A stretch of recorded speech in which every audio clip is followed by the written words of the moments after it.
Dnes je streda a to už je skoro týždeň, čo Stupavu zaplavila veľká voda.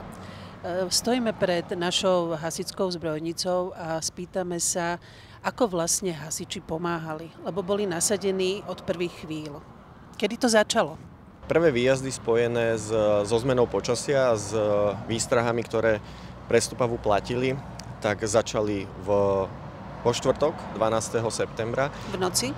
Bolo to v nočných hodinách, áno. Vtedy sme prijali prvé oznámenia o páde niekoľkých stromov, čiže pracovali sme na odstránení a spriaznení komunikácie. To bolo u nás v meste? Áno, to bolo v katastri mesta Stupava. Boli to konkrétne cesty do záhradkárskych lokalít smerom na Lintávy a v okolí Borníka.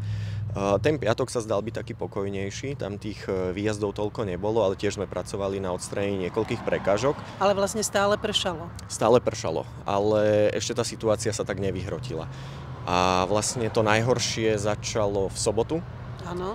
A tých výjazdov a tej činnosti bolo najviac práve počas nedele 15. septembra.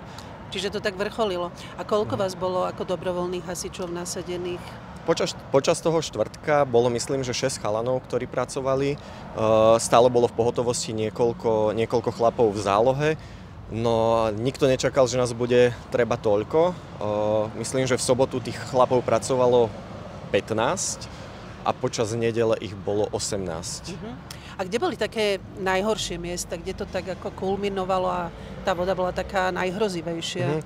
Celá tá situácia bola najhoršia práve v okolí toho Stupavského potoka.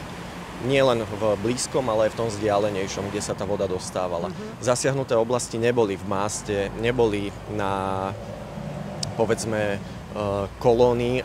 Bolo aj tam samozrejme čo robiť, ale tá najhoršia situácia bola práve v lokalite Obora, ulica Medzipotočná, potom to bol Stupavský park, bol to Stupavský kaštiel a okolí túto hlavnej ulice.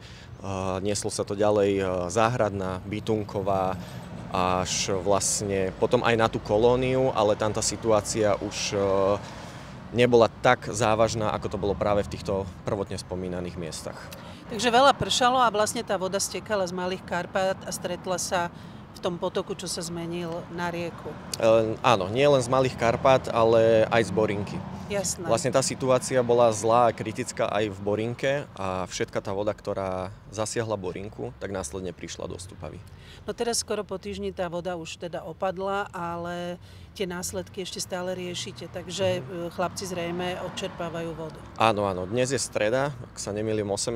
septembra. Aj počas dnešného dňa máme stále nasadenú jednu jednotku, ktorá je vonku a snažíme sa pomáhať občanom takým spôsobom, že sme zverejnili naše telefónne číslo. Každý má možnosť na ňo zavolať, my prídeme, zhodnotíme situáciu a rozhodneme sa, či je v našich možnostiach mu pomôcť. Pretože sú ľudia, ktorí volajú, majú 5 cm vody, bohužiaľ s tým pomôcť my nedokážeme. Tie naše čerpadlá nechávajú nejakú hladinu a to je práve tých 5 cm, ale v tejto chvíli stále pracujeme na odčerpávaní pivníc, kde je meter a pol vody, aj dnes skoro týždeň potom, ako to začalo. Jasné. A koľko asi bolo tých telefonátov počas víkendu? Počas víkendu toho bolo nespočetne veľa. My sme sa dostali na číslo niekde okolo 200. Ďalej si to história telefónu nepamätala, pretože musela premazávať. Jasné, tak určite vám sú ľudia vďační a ďakujú aj na sociálnych sieťach to vidieť a držte sa teda, aby sme mohli s vami zase ďalej rátať. Ďakujeme pekne.